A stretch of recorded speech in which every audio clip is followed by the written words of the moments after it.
আবু সাঈদ মুগ্ধদের জীবনের বিনিময়ে আমরা এই মহা বিপদ থেকে বেঁচেছি।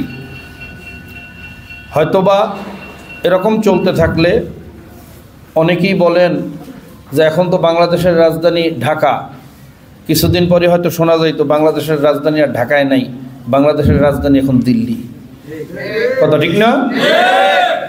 এরপর খুন, গুম, আয়নাঘর, জুলুম, নির্যাতন, বিরোধী দল বিরোধী মতকে দমন পীড়ন, এমনকি আলেম ওলামা পীর মাশায়েখকেও তারা বাদ দেয় নাই। যেই উদ্দেশ্যে আবু সাঈদ মুগ্ধরা জীবন দিয়েছে, এই দেশটা হবে একটা সুখী সমৃদ্ধ দেশ, এই দেশটা, এই রাষ্ট্রটা হবে একটা কল্যাণ রাষ্ট্র। আসলে কি ভাগ্যের পরিবর্তন আমাদের হয়েছে? এখনো কি জুলুম বন্ধ হয়েছে? এখন চাঁদাবাজি বন্ধ হয়েছে? ঘুষ বন্ধ হয়েছে? কেন হয় নাই? আমাদের শায়েখ বলতেন শুধু নেতা নয়, নীতির পরিবর্তন চাই। কথা ঠিক না? নেতার পরিবর্তন হয়েছে, নীতির পরিবর্তন। যতদিন পর্যন্ত নীতির পরিবর্তন না হবে, নেতার পরিবর্তনের মাধ্যমে কোনোদিন দেশের পরিবর্তন হবে না। আমাদের দেশ বারবার পরিবর্তন হয়েছে, একবার সবুজ বাংলা হয়েছে, একবার সোনার বাংলা হয়েছে, এরপর ডিজিটাল বাংলা দেখলাম, কিন্তু ভাগ্যের পরিবর্তন দেখলাম না, কারণ নীতির পরিবর্তন হয় নাই। কথা ঠিক না? কারণ যুব আন্দোলনও বিশ্বাস করে যতক্ষণ পর্যন্ত নীতির এবং আদর্শের পরিবর্তন না হবে ততক্ষণ পর্যন্ত এই জাতির ভাগ্যের পরিবর্তন হবে না।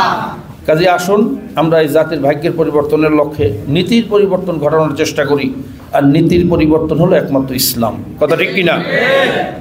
সংগ্রামী বন্ধুগণ, বর্তমানে যে অবস্থা চলতেছে আমাদের দেশে,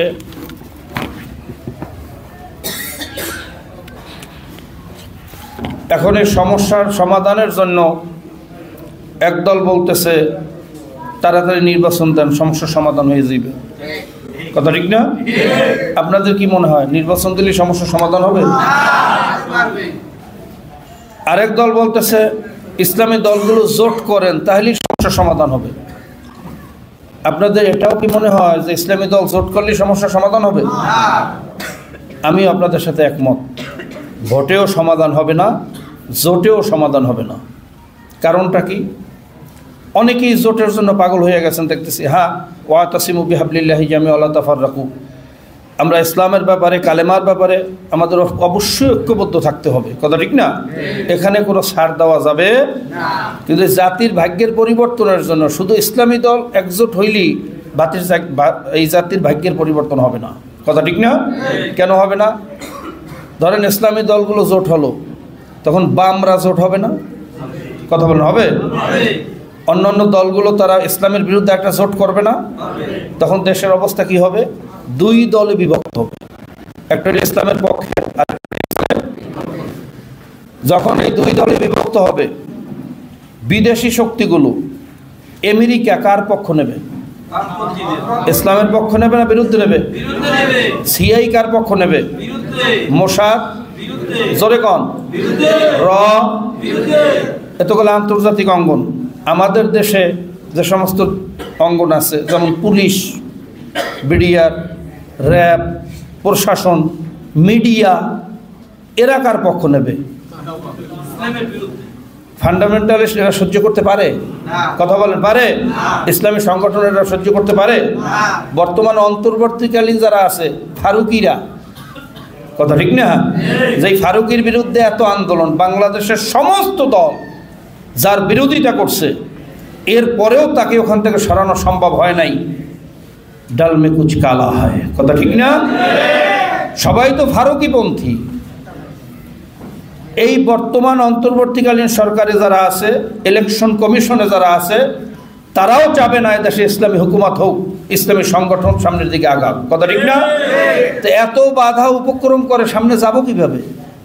সম্ভব? আমি তো মনে করি আগে তো দিনের ভোট রাতে হয়েছে, যদি এইভাবে দুই ভাগে দল দেশ বিভক্ত হয়, তাহলে দিনের ভোট দুপুরে হলেও ইসলামী সংগঠনগুলোকে তারা ঠকাবে। কথা ঠিক না? তাহলে বলতে পারেন হুজুর এখন সমাধান কি? সমাধান হলো একমাত্র পিআর। কি সমাধান? পিআর পদ্ধতিতে নির্বাচন হয়, আমাদেরকে আর দলে দলে বিভক্ত হইতে হবে না, জোটের প্রয়োজন হবে না। যদুর সাথে মধুর জোট, পর্দার সাথে বেপর্দার জোট, লেজের সাথে গোবর মাখাইয়া নাপাক শরীরে লাগানোর প্রয়োজন হবে না। যে যার আদর্শ নিয়ে দাঁড়াবে। আমরা তখন বক্তব্য দেব, ইসলামী আন্দোলনকে ভালো লাগে না, আপনার যেই ইসলামকে ভালো লাগে তাকে ভোট দেন, মুসলমান ইসলামের বিরুদ্ধে ভোট দিতে পারবেন না। এইভাবে যখন আমাদের বক্তব্য আসবে, তখন মানুষ 92% মুসলমানের দেশের মানুষ ইসলামী সংগঠনের দিকে ঝুঁকবে। যখন ইসলামী সংগঠনের দিকে ঝুঁকবে, ইসলাম পার্সেন্টেজ যখন বাড়বে, আমরা তো বিশ্বাস করি ইসলামী আন্দোলন 15 থেকে 20% ভোট ইনশাল্লাহ পিয়ার পদ্ধতিতে পাবো। 20%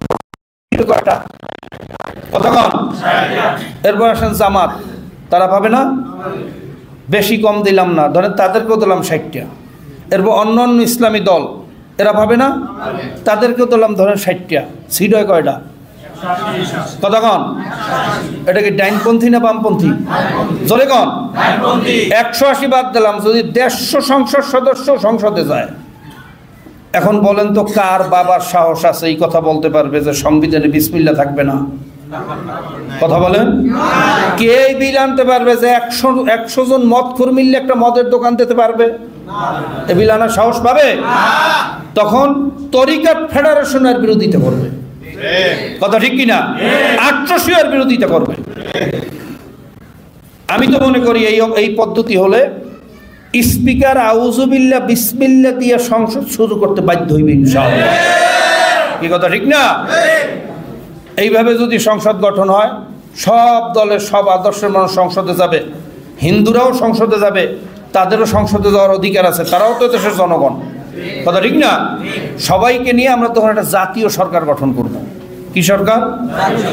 আর যখন আমরা জাতীয় সরকার গঠন করব, জাতীয় ঐক্যবদ্ধ একটা জাতিতে পরিণত হব, তখন এই বিদেশি শকুনেরা আমাদের দিকে আর বাঁকা নজরে তাকানোর সাহস পাবে না।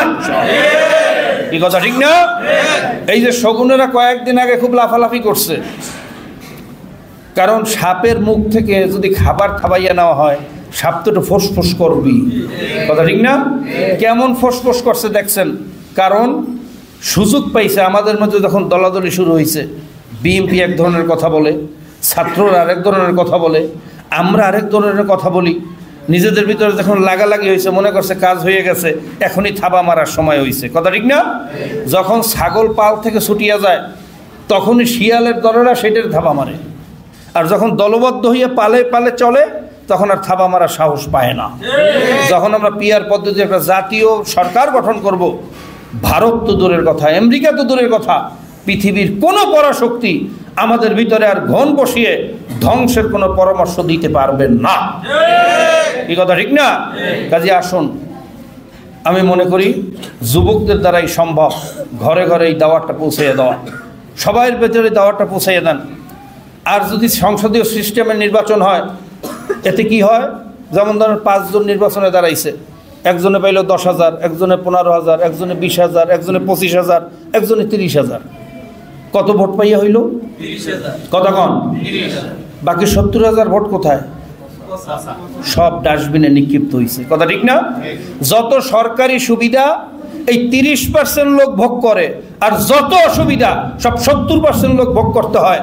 এই পদ্ধতিতে কোনোদিন শান্তি আসতে পারে না।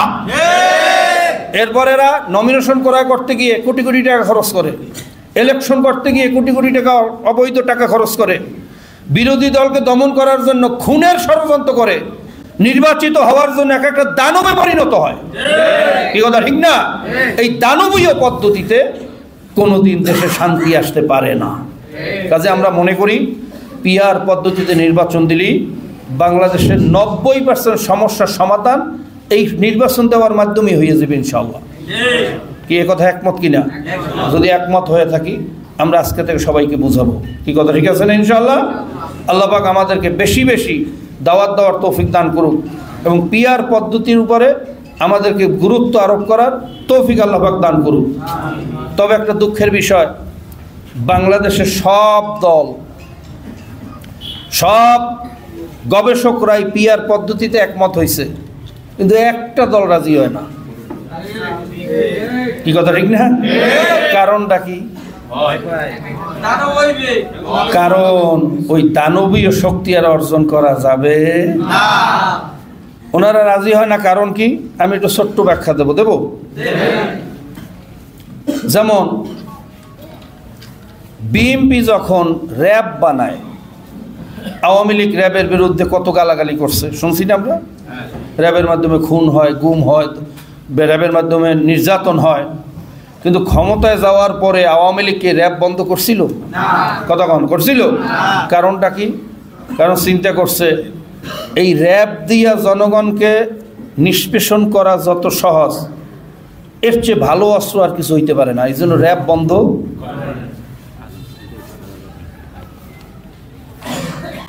দেবে। র্যাব বন্ধ করে নাই। বাংলাদেশের সমস্ত মানুষ চাইছে সংবিধানের সংস্কার, যেই সংবিধান সম্পর্কে বিএনপিও গালাগালি করছিল যে এই সংবিধান এটা হলো দলীয় একটা এজেন্ডা, এটার কাটাছিড়া করিয়া আওয়ামী লীগ এটাকে সংবিধান রাখেন একটা টালি খাতায় পরিণত করছে। কথা ঠিক না?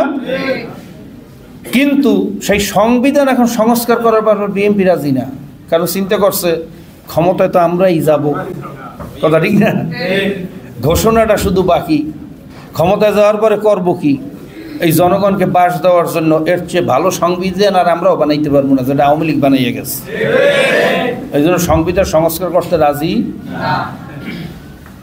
এই স্বাদ পুরা করতে দেওয়া যাবে না। এই কথা ঠিক না বেটি? এই সুযোগ আর দেওয়া যাবে না। 53 বছর পরে আমরা এই জাতির ভাগ্যের পরিবর্তনের একটা সুযোগ পাইছি। আপনারা ক্ষমতার লোভে আবার এই জাতিকে একটা আবার ধ্বংসের মুখে পতিত করবেন, এই সুযোগ আমরা দেব না। দুর্বার আন্দোলন গড়ে তুলব ইনশাআল্লাহ। যারা পিয়ারের পক্ষে আছে সবাইকে নিয়ে আমরা ঢাকায় মহাসমাবেশ করব ভবিষ্যতে। তার আগে সেটা হবে 2 নম্বর সিগন্যাল। এর আগে 17 তারিখে আমির ঘোষণা দেশে 1 নম্বর সিগন্যাল। যুব আন্দোলনের কনভেনশন ইনশাআল্লাহ ঢাকাতে আমরা সবাই যাব, সবাইকে নিয়ে যাব। ইসলামী আন্দোলন বাংলাদেশ কি জিনিস, ইসলামী আন্দোলনের আমিরের ডাকে কিভাবে যুবকরা সাড়া দেয়, ইনশাআল্লাহ সেদিন ঢাকা গিয়ে আমরা প্রমাণ করব। এইটাই আমরা প্রমাণ করব যে বাংলাদেশে এই জাতির ভাগ্যের পরিবর্তনের জন্য যুব আন্দোলনে যথেষ্ট। ইনশাআল্লাহ রাজি আছি? ইনশাআল্লাহ কে কে রাজি আছে? আল্লাহু আকবার। আমরা যাব, অন্য ভাইদেরকে নিয়ে যাব। মনে রাখবেন, জোবায় যদি জাল না ফালান, বেজোবায় সারাদিন চাই পাতলেও জাল পাতলেও মাছ পাওয়া যায় না। আমি মনে করি ইসলামী আন্দোলন, যুব আন্দোলনের এইটা সবচেয়ে বড় একটা জোবা চলতেছে এখন। ইসলামী আন্দোলনের দাওয়াত দেওয়া, যুব আন্দোলনের দাওয়াত দেওয়া, মানুষকে একত্রিত করার জন্য যত বেশি সুন্দর সুযোগ, এরকম সুযোগ আর কোনোদিন